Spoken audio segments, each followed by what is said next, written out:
হযরত ওমর আল্লাহর কোরআনকে দেখার জন্য ছদ্মবেশে মদিনার অলিগলি ঘুরতে গিয়ে হঠাৎ হযরত ওমর দেখতে পায় দুই পাহাড়ের মাঝখানে বিস্তীর্ণ মরুভূমি। ওই মরুভূমির মধ্যে একজন রাখাল উট আর দুম্বা চড়ায়। হযরত ওমর কোরআনকে দেখার জন্য রাখালকে সালাম দিলেন, আসসালামু আলাইকুম রাখাল ভাই, আমার পেটে ক্ষুধা লাগছে, আমি উটের এক পেয়ালা দুধ চাই। সঙ্গে সঙ্গে রাখাল মুচকি মুচকি হাসে। ওমর ফারুক বলে, রাখাল হাসো কেন? রাখাল বলতেছে, আমারে সালাম দিলা, উটের এক পেয়ালা দুধ চাইলাম, আমি তোমাকে দিতে পারবো না যতক্ষণ পর্যন্ত তোমার পরিচয় না দিবা। হযরত ওমর চিন্তায় পড়ে গেলেন।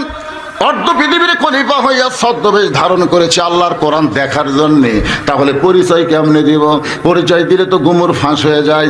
এমন সময় আল্লাহর কোরআন বলে, ওমর, রাখাল যখন তোমার পরিচয় চাইছে, তুমি আসল পরিচয় দাও। তোমার আসল পরিচয় তুমি ওমর না, তোমার আসল পরিচয় তুমি অর্ধ পৃথিবীর খলিফা না, তোমার আসল পরিচয় হলো মিল্লাতা আবিকুম ইব্রাহিম ওয়া সাম্মাকুমুল মুসলিমিন।